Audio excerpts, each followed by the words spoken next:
दलहनी फसलों के तहत जो किसान अरहर की लंबी अवधि वाली फसल की खेती करना चाहते हैं वे आगामी सप्ताह में इसकी बुआई कर सकते हैं।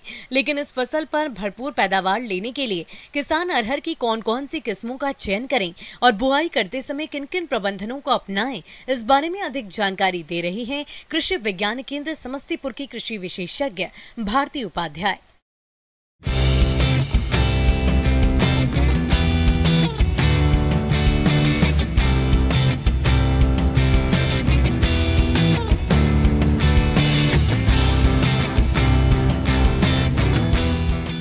किसान भाइयों, अरहर एक दलहन फसल है और ये इसके लिए हम लोग का जो भूमि चयन करना होता है, कोशिश करें कि ऊपरी जमीन को ले, क्योंकि अरहर जो शुरू अवस्था होता है उसका वो मतलब पानी जो लगा रहता है खेत में उसको बर्दाश्त नहीं करता है।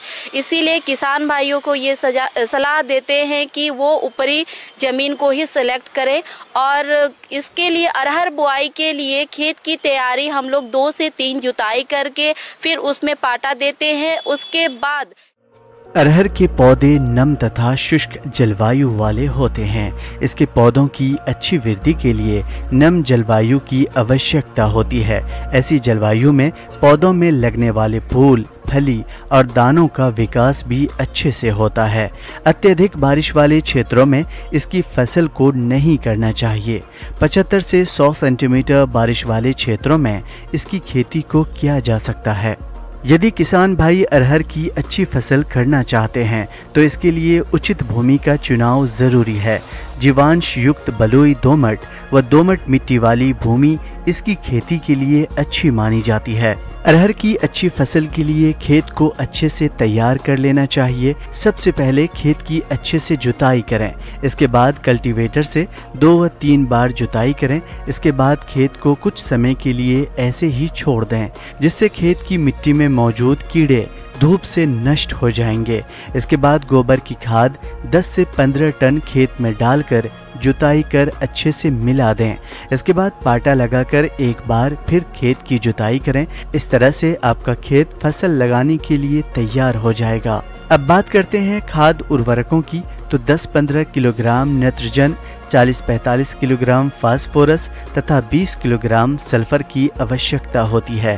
फास्फोरस युक्त उर्वरकों जैसे single super phosphate, di ammonium phosphate को अरहर की अधिक पैदावार के लिए उपयोग में लाया जाना चाहिए। तो किसान भाइयों, इसमें जो जुलाई में जो लगता है और जो अरहर है उसमें हम लोग प्रभेद का जो चयन करते हैं, पहला तो राजेंद्र अरहर 1 ले सकते हैं, दूसरा पूसा बहार ले सकते हैं। अगर उनके पास पूसा 9 अवेलेबल है तो वो भी उसका इस्तेमाल कर सकते हैं। और जो भी ये सारे प्रभेद जो है इसकी अवधि 240 से 250 दिन तक होती है। और किसान भाइयों, बिजाई करने के समय जब हम इसकी बुआई करते हैं, बुआई करने के पूर्व हमें ये जो कि दलहन फसल है तो इसका भी उपचार अति आवश्यक होता है। जैसे कि जो फफूंदनाशी दवा से तो हम इस उपचार करते ही हैं, जैसे कि कार्बेंडाजिम 2 ग्राम प्रति किलो बीज के हिसाब से करते हैं। उसके बाद इसमें जो कि दलहन है तो इसे हमें राइजोबियम कल्चर से भी मतलब उपचारित करना आवश्यक होता है। इसीलिए बीज उपचार इसमें अति आवश्यक होता है। और जो बीज दर लेते हैं वो 15 किलो प्रति हेक्टेयर के हिसाब से लेते हैं। खेत में बीजों को बोने से पहले प्रत्येक बीज को अरहर के विशिष्ट राइजोबियम कल्चर से उपचारित कर लेना चाहिए। इसके बाद 10 किलोग्राम बीजों के ऊपर 1 पैकेट का छिड़काव करना चाहिए। जब बीज अच्छे तरीके से उपचारित हो जाएं, तो इन्हें तुरंत खेत में बो देना चाहिए। अत्यधिक धूप से कल्चर के जीवाणुओं के नष्ट होने की आशंका बढ़ जाती है। किसान भाई के पास जैसी सुविधा होती है, कोशिश करें कि अगर उन्हें पंक्ति विधि अगर लगाने की अगर सुविधा है तो वो पंक्ति विधि के द्वारा मतलब लगाएं। और पंक्ति से पंक्ति की दूरी की जो लाइन खोलते हैं वो हम लोग 75 से 90 सेंटीमीटर तक खोलते हैं। और उसमें भी 75 सेंटीमीटर पर्याप्त होता है कि 75 सेंटीमीटर एक पंक्ति से दूसरी पंक्ति की दूरी रखें और एक पौधा से दूसरी पौधा की दूरी 30 सेंटीमीटर तक रखें।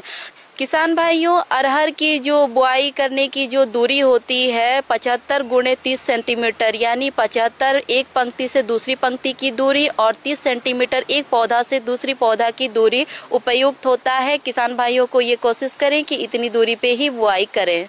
और इसमें किसान भाइयों, अरहर की खेती में जो कि ये दलहन है तो खरपतवार का जो भी समस्या होता है, हम लोग कोशिश करते हैं कि प्री इमरजेंस मीन्स हम लोग जो बुआई कर लेते हैं, बुआई के 24 घंटे के अंदर पेंडिमिथलिन 1300 ml प्रति एकड़ के हिसाब से हम लोग उसकी छिड़काव करते हैं। और छिड़काव करते समय किसान भाइयों को ये ध्यान देना है कि हमें उसको उल्टा दिशा में उसका छिड़काव करना है, क्योंकि उस जहाँ छिड़काव होता है उस पर चलना नहीं होता है, ताकि वो जो खरपतवार होते हैं वहाँ पे वो आसानी से कंट्रोल हो।